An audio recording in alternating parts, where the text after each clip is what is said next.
We are going off the rails. Hello, everyone. Welcome to this Disney show dedicated to tangents. I am your host and conductor, Craig Williams. And today I am joined by some fabulous people like Denny Sunderly. Hey there. And Rhino. Hello. Yeah. I need to sit up straighter so people know who are watching this. We're not wearing the same shirt. That's okay. And you know what? Let's not insult our listeners either with this. Rhino and I are both wearing red. Rhino just has a little bit more. Is that navy or black? This is black underneath. It's black. Okay. It's one of those sweat wicking shirts from Old Navy. I got it on clearance, and I wish I had bought 10 of them when I did because it's never wrinkles, and it's so comfortable. Well, there you go. So I guess this is a great time to mention that this episode of Old Navy is not. It's not sponsored by Old Navy, but instead it is sponsored by Dreams Unlimited Travel. If you like our content, you want to support us, please consider booking your next vacation through Dreams Unlimited Travel. It costs you no extra money, and you get to work with one of the world-class agents at Dreams Unlimited Travel. I don't know if that means anything. I don't know if it's a fake title I'm giving them, but they're a bunch of great people. I'll just say that. So to get a free no obligation quote today, head over to dreamsunlimitedtravel.com. Now, today's episode is going to be a little bit unique in that we are talking about a very timely period here of visiting Walt Disney World. This is going to go out of date as quickly as we record it because we are just weeks away from the start of the 50th anniversary celebration of Walt Disney World, which we expect a lot of crazy crowds to come in for that. Plus, it's Halloween. Plus, Food and Wine is still happening.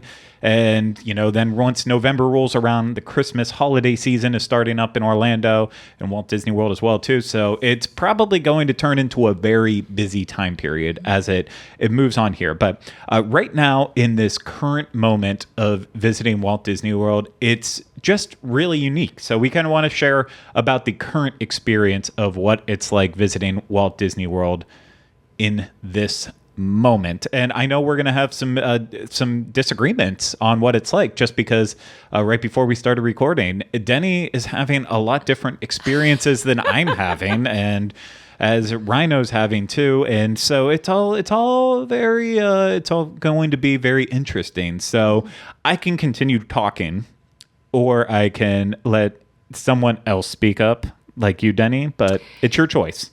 I'd be glad. Ladies' choice. Glad to speak up. Okay. Right about now, you had brought up the idea of crowd level. Mm-hmm. In the parks right now, and of course, if you're paying, even half attention to Disney Twitter these days, that crowd levels are lower than they normally are, and to me, it's what I used to really like about being a local in the fall because school would start and people would go home. And so I would end up in the Magic Kingdom with my hubby, in the evenings, and we could hop on and off of Pirates of the Caribbean and whatever else we wanted to. And it wasn't this long, massive wait, and there weren't the throngs and throngs of people. So that was before Labor Day weekend. Of course, the weekend hit, and everybody and their mother, brother, and sister were at Disney Springs on Saturday night. It was crazy, but Epcot Saturday during the day wasn't bad, and Magic Kingdom on Friday wasn't bad either. In fact, so much so that Crystal Palace had their A-frame. There are dining reservations available now. Please see the host or hostess. So there was, while it wasn't coming up on the app as a walk-up, they were inviting you to come on over and check it out because they had tables. So that's not something you see very often. No, and I will say I've had friends also reporting the same thing that like a lot of dining locations that were a lot more difficult to get in before are now much simpler right now in this current time because crowds aren't as light. But so that's the complete difference with me though is that you're saying you don't see crowds. I guess I'm just the bad luck charm with it because I swear with Epcot, I will agree. Even over Labor Day weekend, Epcot was actually really, really easy to get around. I think Frozen had a 45-minute wait, which, that's pretty much what it's been for a long time now. But with Spaceship Earth, it would go through little moments. There'd be moments where you walked right up and onto the ride, and then there's other moments where the line jumps up to a 15 or 20-minute wait. And that was kind of what I was seeing at the other attractions as well too. And a lot of people walking around World Showcase, but not necessarily doing anything, just walking, which that's great. That's a perfect place to stroll about and such. But at Magic Kingdom and Hollywood Studios, I have not experienced any of these lower crowds. In fact, Hollywood Studios, to me, feels busier than it's ever been before. Every ride of the big rides, Tower of Terror, Rock and Roller Coaster, Smuggler's Run, Slinky Dog, the lowest wait I was seeing was 60 minutes. And then, you have stuff like Muppet Vision that help fill in the gaps. But then even when something like Alien Swirling Saucers is around a 35-minute wait, it's not, that's still not worth it. And Magic Kingdom, it felt like to me like everything is like a 30-minute wait, no matter what it is. Pirates is 30-minute, Haunted Mansion is 30 minutes, and even stuff like Winnie the Pooh and It's a Small World is right around that time level. But I will say, I've heard the best luck is right now is with people at Animal Kingdom. I'm hearing a lot of Flight of Passage, only 30-minute wait, only a 40-minute wait. And that's a huge deal. So maybe it's even a thing where people are visiting right now and they're really focusing on Hollywood Studios and Magic Kingdom and not necessarily the other parks. I do know that there have been a couple of days just in this past week where Slinky Dog Dash wasn't as egregious as it normally is weight-wise, first thing in the morning, which normally that's just crazy out the door kind of queue, but it's been a little bit less. So if that helps. It's disappointing because I had heard on Twitter the other day that they had like more than one day they'd had those like walk-on. I think one day, like toward closing, there was a walk-on on Rise of the Resistance. Like you could literally, they started letting guests get in a standby queue. And then that like it was hours later, there was still the thing. And I'm like, I feel like it might have just been the diamond in the rough day. I don't know. No, there have definitely been times when boarding groups have been available for much longer than they normally. They're gone in a heartbeat in the morning, and they've been available for hours in the afternoon, or in the morning, which is really nice. Not hours, but a little bit shorter than that. But it's neat because then you can go, oh my gosh, there's more. There's more opportunity here. No, the one day I was frustrated because I saw that people were posting there are still boarding groups for Rise of the Resistance. I think it was like at 9 or 9:30 from the 7 a.m. drop. There was still boarding groups. And so I was like, okay, I'm going to make a park pass and I'm going to get it. And then I didn't realize that, I guess if you don't have a park pass before the 7 a.m. time period, then you have to wait till the 1. Well, that must be an error in because they probably haven't had that issue before where they're like, well, if they make it day of, they are making it after the thing's already been open. That's interesting. So that messed up my plans. I was like, Brad and Rise of the Resistance today. And then I was like, I see the message like, you need to go to a park and you can get it at the 1 o'clock drop. And I was like, foiled again. I don't want to ride it that.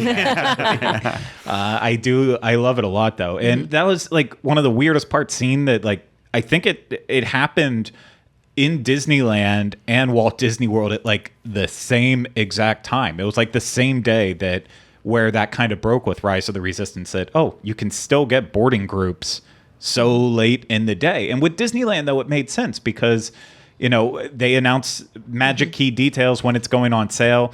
All these people who have park tickets and stuff, well, I'm not going to use that when I can apply it to my Magic Key and save it for that. So it made sense why Disneyland crowds have just taken a nosedive and completely have gotten a lot better because everyone waiting to get in with Magic Key and do that. But with Walt Disney World, the fact that it also went through this mix, it's kind of confusing because, I mean, our annual pass detail wasn't out until, a week and a half, 2 weeks ago. And so maybe it's just because of the 50th. I don't know. I think it's a perfect storm. When our kids were little, we, before getting into elementary school, we would come at this time of year. Mm-hmm. This is, the prime opportunity because you don't have to worry about kids missing any school at all. So this is, if you have preschool age kids, this is the time to come.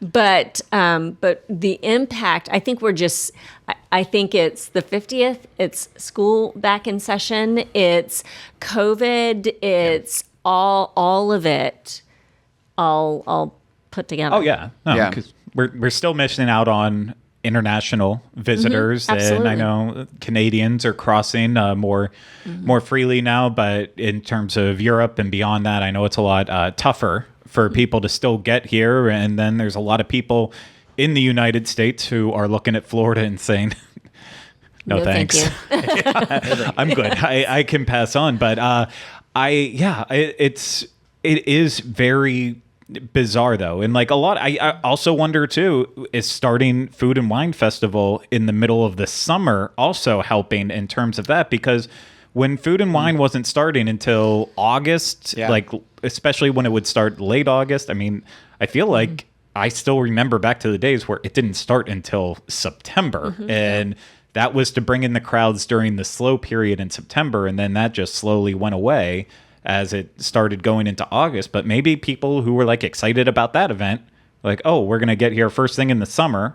And when it started in July, or they'll catch it over the 50th if they're here in October or November, but they don't necessarily need to travel in this time period. Starting earlier too than it ever had. I mean, I know it was only like a week earlier than it was before, but like historically now it's the beginning of August, so that I think that could be some of it too. It's getting people who are like you said, it's not, or you guys have said, like the international guests aren't as present here right now, and so it's like, well, we should start it earlier to get the kids before they're back in school because we know we're going to have this like dip, but then it's going to be this tidal wave where everything's going to come crazy crashing down on us, like crazy busier than we've seen since reopening, I think, starting like in 2 weeks. Yes. I would give it that last week of September. I think that's when it's going to start just ramping up really insanely because we're just so close at this point.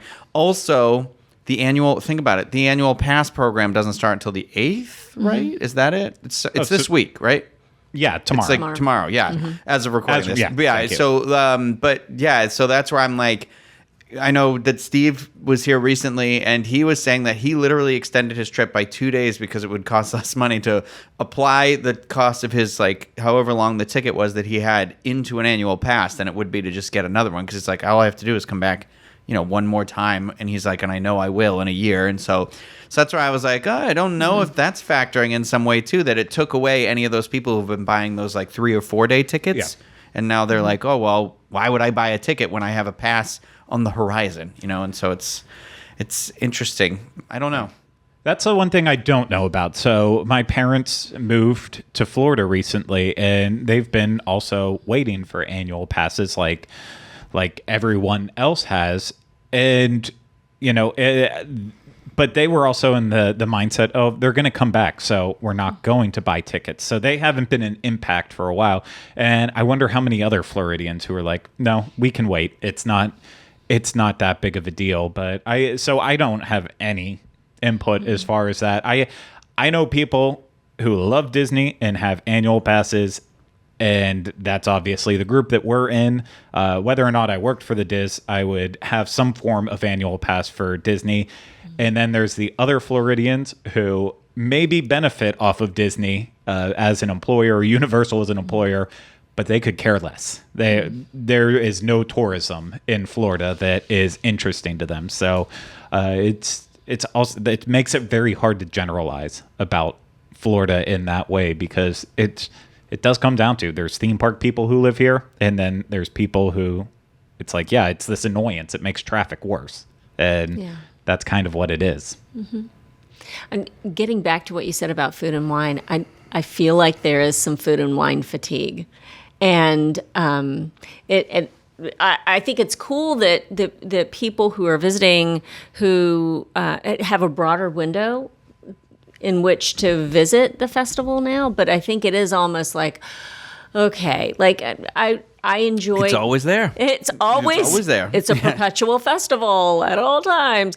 I liked that they opened those booths early that were supposed to wait till October 1st to open. That was nice, a nice surprise. I ate at 3 of them the other night. So that was kind of fun to have more options or returning options. But yeah, it's hard to tromp around Epcot eating a lot of food in July and August. Yeah. It's just so hot. It's not as much fun to do as it is in the fall. Well, yeah, and that's, I mean, we can also throw that in. I know we complain about weather a lot on all of our shows, including this one, but we whatever it was, weeks, months ago, however long it was when we talked about weather in Orlando, we made the promise that, okay, no, June, July aren't that bad. It's really August and September that are awful, and it is living up to its reputation. Yeah. I feel like anytime I go out right now, my shirts are ruined within awful, minutes. Awful. I went to Halloween Horror Nights again on Saturday. This was the first weekend of it, and like it was one of those things where like I got home and I could see I had worn a Ghostbusters shirt, and I could literally see this like white line. We called it the ectoplasm, but it was white lines all over the shirt because I was just sweating out all my salt and everything, and I didn't realize. I had felt like the shirt was wet while I was there, and then when I got home, I was like, "Oh God, no! Thank God it was dark out." Like, but that's in the middle of the night too. That's like how I'm that. Thank God I carry this. That my fan is everywhere with me inside of this thing. So I'm like, that is a godsend because this year, if you do the stay and scream, you are stuck outside in the heat. That umbrella, you're in any outside queues at Walt Disney World. Get yourself a UV umbrella. It will drastically change. Like. It will help you. I promise you. So the small little umbrella on your Sani fan, that's a UV umbrella. It says it's UV resistant, so I legit want, I've seen ones where it's the silver one, but the one I was watching went out of stock, so I have to wait. But there's like the ones that have like the double layer and stuff like that. And it changes, like it really pulls that burn off of you for a few minutes. And it's like, I know it's so inconvenient to carry. I absolutely hate it. I got this one small enough to go on my Sani Fanny hair but awesome. I'm like, I can't. It's too hot. The other day it said feels like 110. Oh. And I was like, Florida is in the sun. Yeah. I mean, it's been a couple weeks now, but Denny can attest to watching me. Once the new food booths opened up at Food and Wine, I went to try the Lobster Landing and the Mac and Eats one. And I was only in the park for maybe a total of 40 minutes. And Denny found me at about like 30 minutes into it. And dripping. Yeah. It was awful. And it was so bad that I couldn't even see that I use my phone for most of the food vlogs, so I can put it on a gimbal and point it at me, and that's how we do it. I couldn't even see the phone to know that it just stopped recording because it was overheating. So did it really? It did. Oh, so I had to then redo it all. And I know I'm complaining about it in this way, but I'm just saying like that's how bad it is. Where my phone is seeing sunlight for 20 minutes and saying, no, it's a little too hot. We don't want to do anything anymore. Why do you want to do anything anymore out in the middle of Central Florida?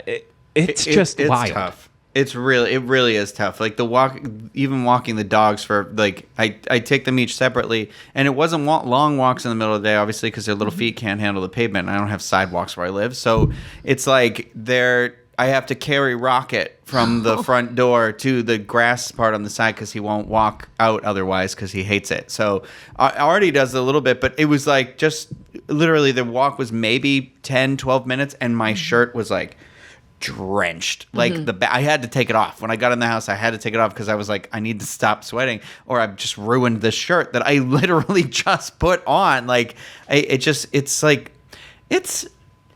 very tough this year. I know everybody, we say this every year. It's really hot at this time of year, but it is. I honestly think that September, October is one of the harder parts because mentally I am still in New England, desperately trying to mentally still be there. Where like this is the time of year where in the evening it gets that little chill, and we do not have that here. Last year, I feel like it actually this time of year did start mellowing out pretty nicely, but unfortunately we had all of our events taken from us because of everything that was going on. So it was sad because last year was the first Halloween I had ever lived here where it was actually, I remember being like, oh, it was actually cool at night. Was gorgeous. It was the first time that it ever happened. night, Yeah. Mm-hmm. Because I was wearing my Scooby-Doo onesie and I was like, this is perfect. Yeah. And I just, so like this year it's been the opposite. It's pretty brutal this year. This is like, it's just, I can't drink the water fast enough. So that's something that I think is very important that people are very aware of. Like anytime you can, start sipping water, like, and don't You stop. have to. Yeah, bring your water bottle. Find a water bottle. Find something that works in park for you, a backpack or whatever, and load it up with all the things you need, and including an extra shirt. Because I don't remember this. For the years that I've lived here, I don't remember a July and August that were this brutal. It's well, because I was saying, Craig and I were talking about it the other day, though, where I was like, it doesn't seem like it's rained a lot this year. Like No, it hasn't. I would say that the rainy season has been incredibly moderate this time this year, and because normally this is the time of day where at least there's some clouds or there's some stuff, and lately it's been like very, very minimal clouds. Like we have been getting the thunderstorms a little bit, but they're very quick. They haven't lasted very long. And people who are like, oh, it cools it down, you are a liar. It becomes a sauna because it's then coming at you from below again. Now. Yeah, it's like has to be at a very specific time and rain for a very specific length. Yeah. And then it can keep it a little bit chillier. And, and it's just weather-wise, though, it's also been wild with what the activity that has happened around Florida, because this is pretty much peak hurricane season right now. And while Florida's gotten off really lucky, obviously other places have not.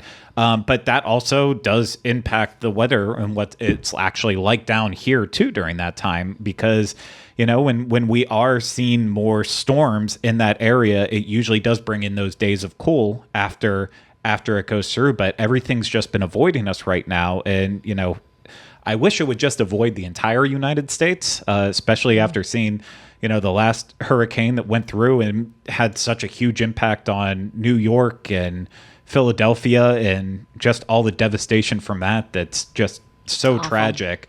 I wish no one had to deal with it, but that always ends up playing an impact on what's happening here as well, too. And just, it's one of the worst parts. One of the worst parts of being on the East Coast and on a peninsula called Florida. But, and then you go out west and California's got their great wildfires and earthquakes, and there's something everywhere. Yeah, there is. The planet's cracking apart, guys. Let's not kid ourselves. No, it's fine. It's fine. The aliens will save us. Will they? I don't know. Someone will. Okay, so one of the things that was mentioned in terms of food and wine was fatigue. Do you think there's overall right now just a fatigue about Walt Disney World in general that... Yeah.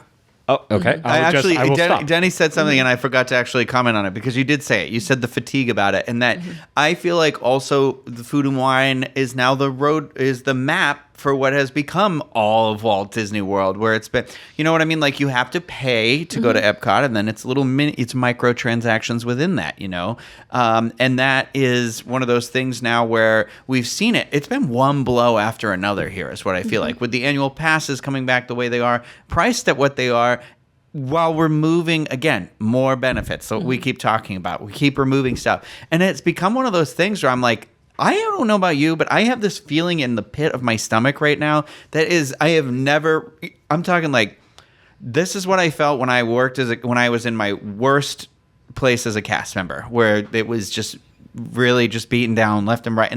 And I'm having that feeling again about it now, as being like, it makes me feel gross. It makes me feel not like I want to enjoy it, but it feels like this one thing after another on top of like we've already had this terrible year, and there's, like we just said, there are these terrible events going on right now. You've got wildfires, that hurricane that just destroyed Louisiana, and then you're like, oh, but guess what? You can pay $700 more for a pass that you had last year, and that'll include less. But so I don't know. It just feels like they keep squeezing and squeezing, and now I've gotten to the point where I'm like, I'm that starting to tiptoe where I'm like, I don't want to be associated with this as much as I used to be, because it's like now I'm feeling like it's becoming so elitist, but I also still want to be that voice for the people, like the single mother with the 4 kids. How does she get here? I want to be able to be like, you can still get here. And now I'm getting to that point where I'm like, I don't know if you can. And I don't like having this feeling like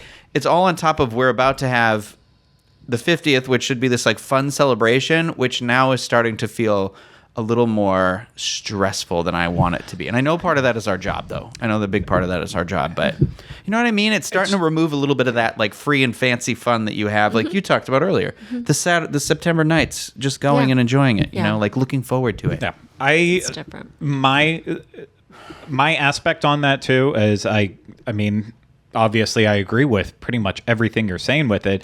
Where I'm seeing it a lot is specifically this time of year.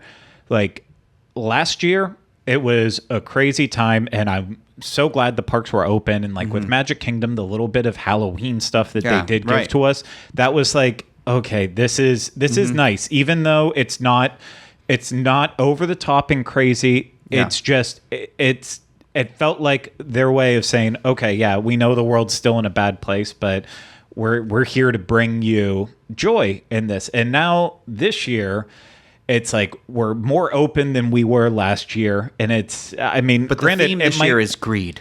Kind of in a way. And it's like, well, but that's where, it just, I wish that there was these little smaller things to kind of make it better for everyone right now. Like if for anyone coming down who wants Halloween, you have your choice of paying for Disney After Hours Boo Bash, or you have your choice of buying snacks and such in the parks that are Halloween themed. And that's kind of all you got. And something about that just is like, it bugs me. I mean, you have free decor. You can see the pumpkins during the day and stuff, but it feels like they learned something last year that like maybe we should offer this. Maybe we should do these things and do that, because I don't think it would devalue stuff like Disney After Hours in Boo Bash. I don't think it would devalue that by having a little stuff during the day, but it just feels like it feels like it's more.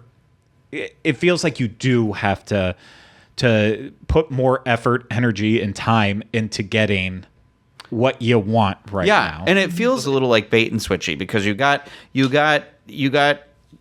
Boo Bash, and then they were like, well, we'll give you everything that you wanted from the Christmas party. And the reality of that is now the Christmas party is like $250. So it's insane, where they're like, it was a stepping stone to a higher level. Like, it was how they mentally got us there, where they're like, okay, well, we prepped you with the Boo Bash. That's how much an empty event is. How much is a full event? But then the opposite thing seems to happen at Disneyland, right? It's like Disneyland is doing their Oogie Boogie Bash, right? And it's basically, from what I understand, is the same event, more or less. But then on top of that, they keep adding stuff to the event, more and more.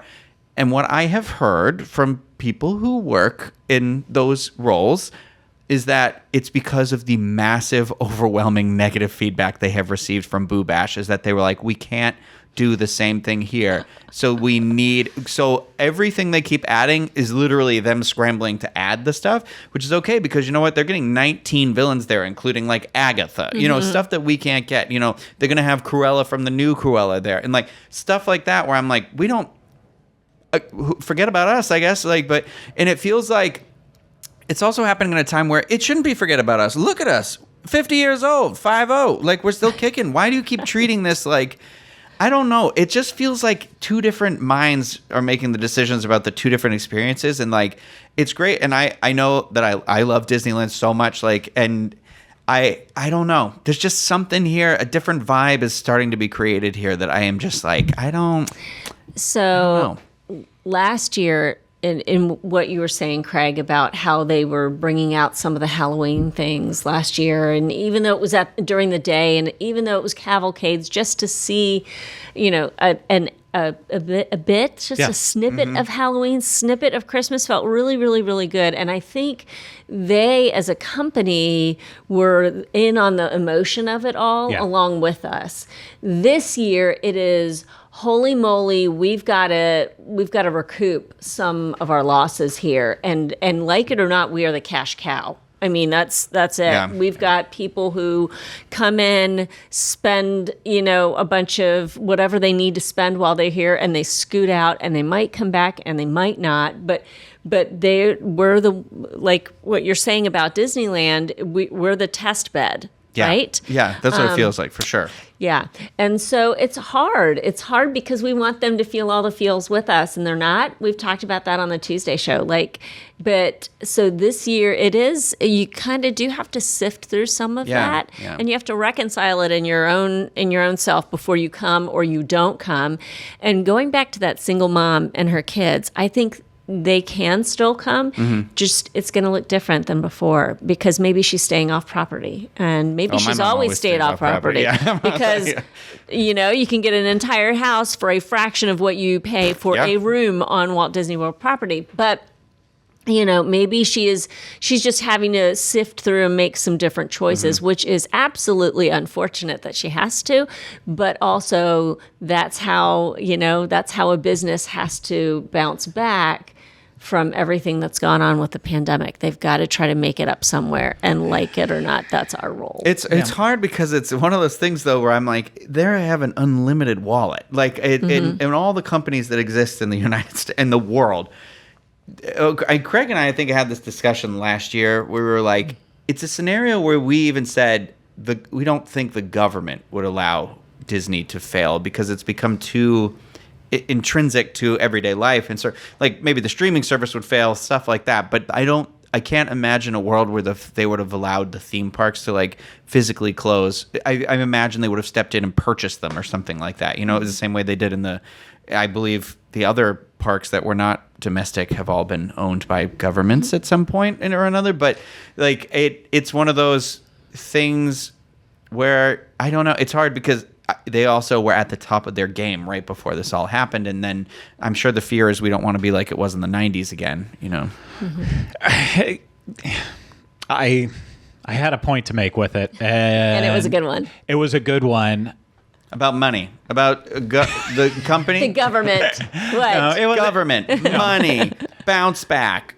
Come on, we can get back there. No, it wasn't. It wasn't anything about that. It was right before you went to the government and that aspect. Jenny said on they it. have to make the money they lost back. The business. Thank you. Okay, there we go. Okay. That's where we're at with it. Thank you, Secretary. Business. Yeah. Thank you, Should I read the Secretary. minutes back? Yes, please. Please. Thank you. Please. So and this is again, we're not saying anything new here, but there's also a loyalty factor in all of this too. They are a business and they need to make up for it. But I think with Walt Disney World, we know annual pass holders and us as Florida locals, we will never be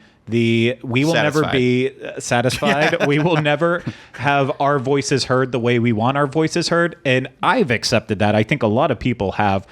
We know this is the one-time destination, or hopefully hook you on more, get you on DVC, go full-fledged with that, and make you a lifetime fan who wants to continually visit. I know they are the priority with it, but these decisions that are all being made are also impacting them. And then it's like looking at the 50th anniversary and what's coming with that. You have people who love Walt Disney World, who have been visiting here for years and years, and you're giving them a celebration that is celebrating Disney characters that loosely have a connection to Walt Disney World, not the characters that make and grow this park. So you have 50 character statues. Dag being on placed around. BB-8. Dag on BB-8. Like it just like that's one of the things they have been promoting these stupid statues more than anything else. Yeah, it's weird. Statues that are of characters, not really representing the parks beyond it. Yeah, you can see Simba at Animal Kingdom in The Lion King, so let's put a statue up for him. You have that. You have a new fireworks show that's coming that's about Disney characters. You have Harmonious that's also going to be about Disney music, and it is great that they are finally going to roll out stuff that is new and fresh, because that fatigue, I think you can work out a lot of that fatigue by having anything that's new. Yeah. And that's a good thing. But and this is where I hate jumping the gun on it, but are any of the things that they are developing in the Wheelworks right now, are any of those really going to take your breath away? And I'm really excited to see what the response is when Ratatouille opens up, because that, I feel like they're going into it. You have people who are so excited for it, and you have people who have already experienced it. And there's going to be, I think there's going to be some disconnects with it. I'm not going to get into it too much, because I believe we've already talked about Ratatouille. I'm indifferent to it, to be honest with you. I'm not even, I don't even be mean. Like, I know part of that is because I haven't seen the movie yet, which I will watch. I will watch. But it's one of those, I think it's because it's just like, it already has existed in another park for so many years that it's one of those where I was like, well, I mean, yes, I for one have not ever been to an international park or anything like that, and those who have are very lucky, and I think, but like, it's one of those where I'm just like, I don't know, I think maybe because it's what you talked about, where you were like, what's the thing that's gonna, like, what's the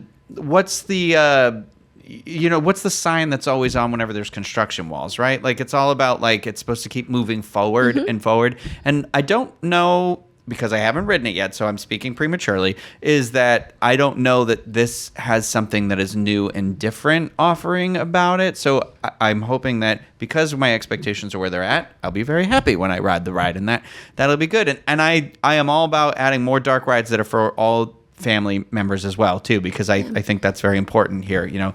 But I don't know, it's like what you said. I think Guardians is the only thing where I'm like, and it's not just because I like Guardians, but it's like, I know that is a ride where they're talking, when they had talked about it originally, it was supposed to be something that was offering new and different, and then I worry, did that fall by the wayside or whatever? Also, the promise of Epcot being this new and different place that is going to just end up being a crater is hard to stomach a little bit. I don't know, it's a weird, I don't know. I feel like we got a lot of promises that got swept away, you know, that, well, like, but also, like, I understand what happened, you know, I get it. Yeah. It was very unfortunate timing, but now Epcot is, you know, it has been for a while, but it continues to be kind of like the Gonzo of Walt Disney World. It's whatever, but you know, it's still endearing. It's still lovable. Yeah, it still loves its chickens. Yeah, well, that's true. Yeah, we love Gonzo. Gonzo loves chickens. It's still good. But it's whatever. But it's a big question weird mark. You're like, I don't know. When people are like, "What's it about?" and I'm like, there's some stuff there that's fun to do. Like, I'm not saying I don't like. I don't know. I don't want. I know people are gonna tear me apart. This person bitter. Blah blah blah blah blah blah blah. It's just, it's the feeling of being an annual pass holder when you live down the street from the park. It's just something that is resonating with me after all these years being a cast member, doing this job, whatever. I think so. I feel it's my perspective. Well, I think you and I also have very similar mindsets. That a lot of what gets us excited about Disney is what's coming, what's new, and what, even if it's not amazing on spec, as long as it's something new, it keeps it all fresh. It's exciting. And I mean, even as vacationers, you want the nostalgia, you want the stuff you love to always be there, but you also want that new thing that is the reason I need to come back. The people who come and plan while they're on their trip, they're like, "Woo, we're coming back at this time. You got to come again." Yes. You know, yeah. But so fun. Right now, the mindset is still in, because everything's still not reopened. There is still that slight mindset of, oh, we're getting Beauty and the Beast live on stage back. We're getting Monsters Inc. Laugh Floor back. We should be applauding because we're getting these back. And I'm ready for the time to shift from when we're applauding for things returning that should have probably already been back to let's look forward to see what's coming. And I know we have that with some of those nighttime shows. I think Disney Kites is going to be an epic failure, whatever it's Kite Tales. Anything that goes in that stadium, bless its heart, Have you it's seen? doomed. Have you guys seen the meme where it's like Disney in the 90s and it shows the Aladdin, like the giant genie float coming down Main Street, and then it cuts to Disney in the 2020. It's the Zazu float like flopping in the wind, and they're like, "We've come so far." Oh dear. Yeah. I'm trying to keep an open mind about it, but whenever they say the watercraft zooming in and out, and I was like, "Oh my god!" It's like we're going back to the Waterworld stunt show again, but. That's classic. I was gonna say, but I always do love that show. So I don't know, like, it's the water world of Disney's Animal Kingdom. Kites, Mariner. No, and it's and just to finish my thought on like things returning. The stuff that we haven't seen back, like I know in the case for like Epcot and with the restaurants that weren't reopening that are finally reopening. It's solely a staffing issue. And I have a feeling that is the case with every little issue right now. It's all staffing. And I mean, that's a bigger question on how you fix that. Is it pay more? Is it that, other things happening in the world with the government and such need to change? I'm not here to debate that. We're just here to talk about what it's like in the current moment visiting. And I hope that they can figure out their staffing and do it real soon, because they need to get people back so we can get these experiences reopened so we can move forward. And I think that's what we need this all to move forward now. I want to make a little. I can't wait for the day for we you. have the international college program. Yeah. International representatives that around the World Showcase again. That's going to be fantastic. That'll be huge. But yes, staffing definitely needs to get up where it needs to be. Yeah. But it's important. I mean, these days you always have to research before you come down here, but even more so these days to know, okay, if that thing that I so want to do or experience, is it running right now, number one, and number two, if it's running, is it altered at all? Is it different from what the normal experience is? Yeah, and what's the efficiency of it? I know people. I'm just saying, like, I feel like more days than not, like Splash Mountain at Magic Kingdom is just not working. It's completely down. Rise of the Resistance yesterday didn't come back up until late afternoon. At all. Didn't run at all yesterday until late afternoon. Oh my goodness. It's a tough day for those people. Yes. Yeah. It's a wild place right now. I hope we can get to the start of the 50th and things are in a better place, which doesn't seem like it's going to be because it's just weeks. But in the meantime, at least we can enjoy those lesser crowds. I'm glad this conversation was about this conversation. I mean, it got off the rails. Am I right, guys? It was truly a tangent, and but we got somewhere with this. I know it probably came off as very pessimistic at points in time through this, and it's just I do understand that, but. Again, it's because we actually do care about this stuff. The narrative of why do you even bother going to Disney if you dislike it so much? It's not that. It's the same way as a parent looks at their child and says, I'm disappointed in you. I wish you were better. Doesn't mean the parent doesn't stop loving the kid. It's just they wish that they were better. I'm not talking about my firsthand experience. Maybe Rhino's looped in a little bit. But, that's how I feel about Walt Disney World. I just want them to be better. Well, and when my kids were little and we were getting ready to go into a situation, whatever it was, an event, whatever, I would get down on their level, look them in the eyeballs, and help to manage expectations and go, okay, so this is how this is going to go. This is what it's going to be like. Here's what I expect from you Oh my! in this moment. That did not communicate that well. And just so God, I love her, but you know, that is not her strong suit. but that's kind of what we get to do here. Like we like to, look everybody in the eyeballs and say, hey, we love this. We love you. But here's what it's like right now. So manage your expectations. Yeah. Yeah, that's the best part too. And if you come down and you have a great time and you say, you guys were wrong, you know what? I hope that's the case. Yeah. I hope that's the case. I hope that's. I hope you're not seeing ferry boat fights and people walking around with hatchets on Tom Sawyer Island. I hope you're not one of those. It's been a crazy week in Florida. Oh my God. I hope you get to experience the opposite. I just understood a text message somebody sent me. I literally just thought they were drunk. And it was something about, oh my God, hatchets and whatever. And I was like, okay, Nicole. And I didn't respond. We'll catch you up after the show because we got to go on the rails now. So we're getting off the rail. Wait, we're getting back on the rails from being off the rails. So that's ending this conversation. We of course hope you enjoyed every little bit of it, and if you did and you want to support us a little bit more, support us. Yeah, if you want to be a 1930s gangster and support us a little bit more, yeah, you gotta support us more. Then please consider booking your next vacation through Dreams Unlimited Travel. Get that free, no obligation quote at dreamsunlimitedtravel.com. Of course, if you were watching this and you enjoyed it, please hit the thumbs up. Make sure you subscribe to us on YouTube and you're leaving comments, questions, and video suggestions in the comment section below. If you're listening to this, please make sure you're subscribed wherever you listen. And if it's through Apple Podcasts, please leave us 5-star ratings and reviews if you're enjoying the show. But that's it for this week's episode of Off the Rails. We hope you enjoyed it. We'll see you soon again with another episode. Take care. Bye-bye.